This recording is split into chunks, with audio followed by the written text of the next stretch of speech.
Did you know that you can cheat on a narcissist even when you're not together with them? If you're new here, my name is Lee Hammock. I'm a clinically diagnosed narcissist, and welcome to another episode of A Narcissist Explains. Today's episode, we're talking about just that, y'all. That how some narcissists view it as cheating if you talk to somebody while you're broken up, or even sometimes before the relationship has even started. Stay tuned, like and subscribe. So yes, y'all, you can cheat on a narcissist or a toxic person when you are separated or when you are broken up. And of course, if you're new here, I'm actually a diagnosed narcissist. Yes, y'all, if you are separated from a narcissistic person without the intent on getting back together, and you go on a date, you sleep with somebody else, you kiss somebody else, you like somebody else's picture on Instagram, that is considered cheating in the mind of a narcissistic person, and you will never ever be forgiven for it. And we all know that the double standards absolutely exist in this space right here. So they can do it. They can absolutely 100% do it and get away with it, but you can't do it. Like, they can go on 1,000 dates, sleep with 100 people in 2 months, and then come back to you and it'd be okay because they didn't think that y'all were going to get back together, or they didn't connect to the other person. They were just dating them or clapping their cheeks or whatever it was. They just missed you and they were so lonely that they just couldn't control themselves. But it's okay for them to do it, but not for you. So yeah, y'all, I know I know it sounds funny, and I even myself laugh at it, but yeah, you can absolutely, in the mind of a lot of narcissists and toxic people, you can absolutely cheat on them when you are not with them. And I know I've said this before in a few videos, but it is absolutely the mindset of some narcissists that will mess with your head. They absolutely will mess with your head. They will, yeah, if you're broken up with them, right? And even if they themselves have slept with 15 people. Matter of fact, I'm gonna do a skit today, but I'm gonna do a skit here in a few minutes with this exact scenario. And I'm gonna use that 15 people dynamic and watch how many people resonate with it. Watch how many people resonate with the skit.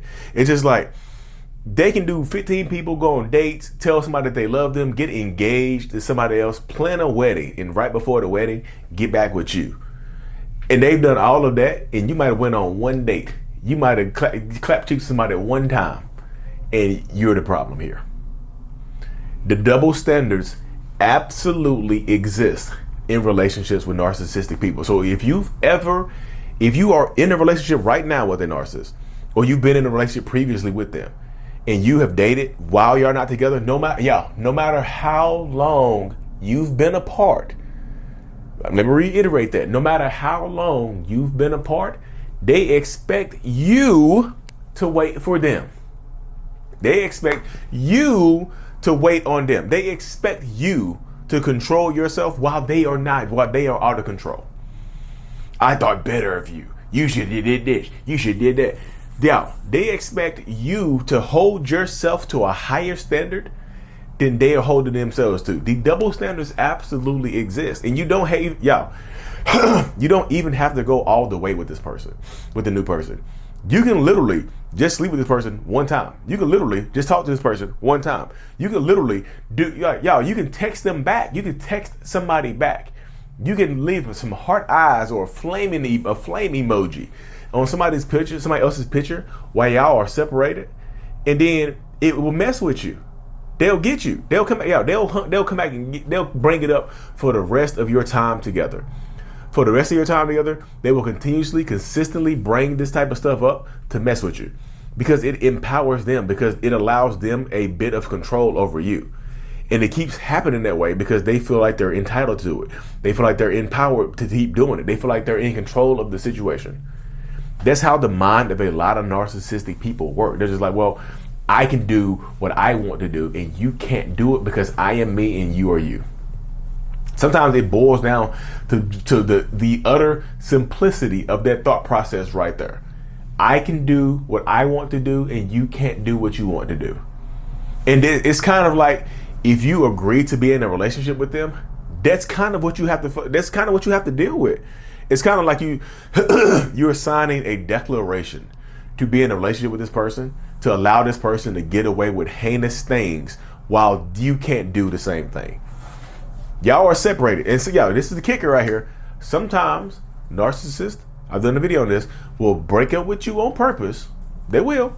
They will absolutely break up with you on purpose so they can go sleep with somebody else, so they can go on a date with somebody else, so they can go on a trip with somebody else, and just say y'all were broken up.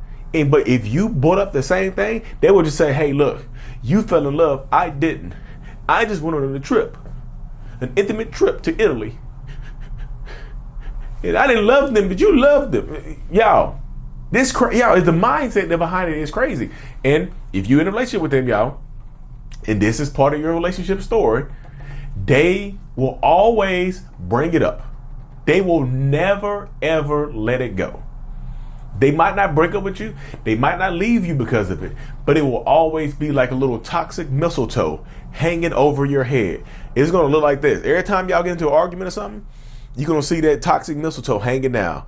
You remember we broke up? You text that dude? You remember that? Hey, you remember we broke up? You talked to that girl that one time? You see that? You remember that? You see what I'm saying? You see the mindset of right there? You see the dynamic. Y'all see it. You see it. You understand it. That's the space that you fall into, y'all, in a lot of these toxic relationship situations. You know what I mean? It really is. It really is. It's just that mindset, that dynamic is just kind of wild. It really is. You know what I mean? So it's just like doing that type of stuff right there and dealing with it. You have to understand that this is the space that you fall into. So if y'all have broken up for any period of time, y'all listen to me, any period of time, then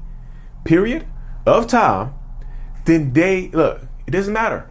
1 day, 1 week, a year, 10 years.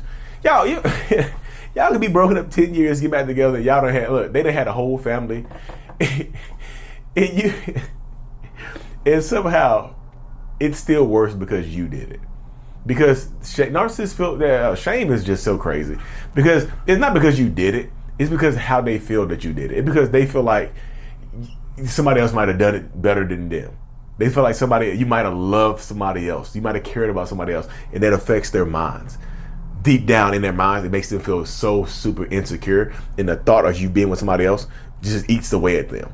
It just does. And y'all, like I said before, they could have literally been with somebody else.